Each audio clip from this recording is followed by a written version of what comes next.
Hello everyone, Joseph R. Waker Jr. here, again from the Waker Foundation. I want to thank you all for keeping up with me while I was on the street in Washington, D.C., Maryland, and Virginia over the past 4 days. I learned a lot of things by being on the street the last 4 days. First of all, you saw some of it in the last clip that was we put on YouTube. All of these videos will be on YouTube in sequential order, by the way.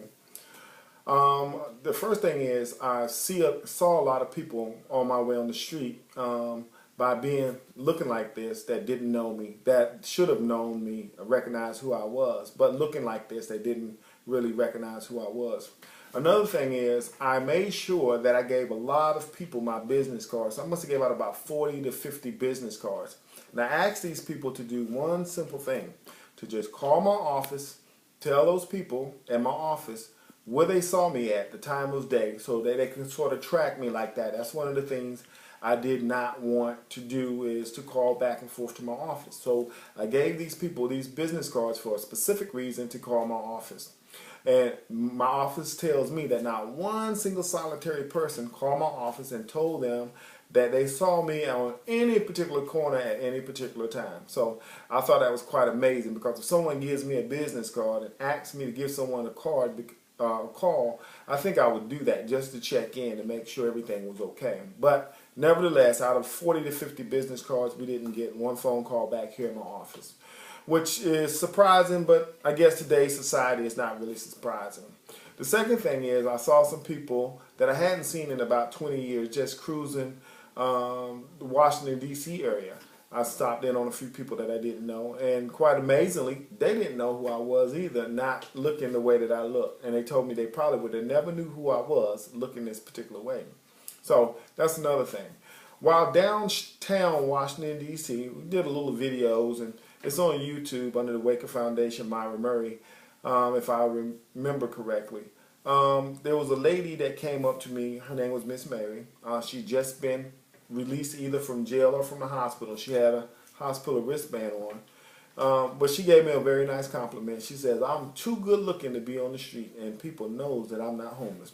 And I thought that was quite amazing for a homeless person to come up to me and tell me that when nobody else really knew who I was. So am I in the middle of this thing? Well, I don't know. So she came over to me. She gave me a real good compliment. She was living at the homeless shelter. I'm not going to say the name of the homeless shelter.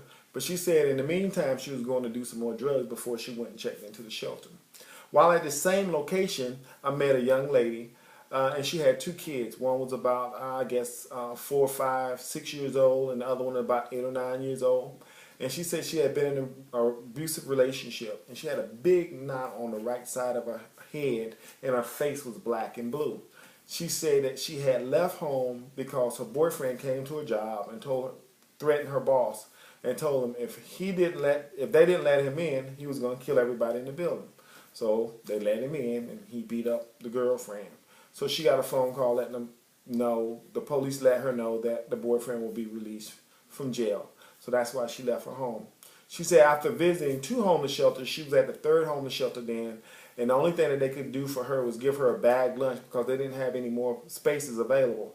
I think that's quite amazing that a lady with 2 kids can't even get a place to stay, with her 2 kids on the street. And after working a job, I don't know how long she worked a job. She was quite uncomfortable with talking about it.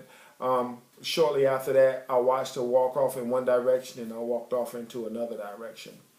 After going down to the White House, I found something that was quite amazing I haven't ever seen before on 14th Street. It was called the Extra Mile. And the Extra Mile to me was amazing because a lot of the people that was in the Extra Mile, Booker T. Washington, George Washington Carver, a lady named Miss Law, I believe she came out with the Girl Scouts of America. All of these people did extra things for their community, and I thought that was quite amazing. I wanted to take pictures of it. My intention was to go back that direction before I came in, but I couldn't make it back that direction. My legs was cramping too much. But I would like for you all to pay attention to what's going on. I had an individual call me today that they thought that nonprofits and stuff was a joke and it was a hag. But today, I had a person to call me that need community service hours from someone certified just like me, so that they would not have to go to jail after going to court. So that just goes to show people like me and companies and corporations like mine is really necessary, small community-based organizations, because they've been donating for a long time to bigger corporations and stuff, and those corporations can't even help him in the time of need. So now he needs a smaller corporation like mine in order for him to get the community service hours that he needs in order to keep out of jail. I think he's a very great person. Don't get me wrong, but sometimes we can be our own worst enemies by not paying attention to what's right out in front of us. So sometimes the neighbor that's right across the street from you can actually be your greatest asset to you. So pay attention to that. Donate to a small community-based organization locally and next to you, or one that can reach out and touch you in time of need, like the one that I have at the Waker Foundation. If you don't have anyone that you can talk to or go to, feel free to hit us up at Waker Foundation, or you can see us on the web at www.waker-foundation.org, and or you can call us here at our office at area code 202-889-2810. And again, the next time you go to donate, pay attention to who's around you, who's actually doing the work. And if you can't find anyone, take your time out to reach out to the Waker Foundation. Do your research and studies on things before you donate to any organization. And I'm telling you that coming from my corporation. Pay attention to that before you do anything. Check on them. Make sure that the finances and stuff that they're receiving, that they're using the finances for what you think they need to be using them for, not what they want to be using them for. And with that said, I would like to grant you a great day. Thank you for watching. And from Joseph Waker and the Waker Foundation, peace and blessings.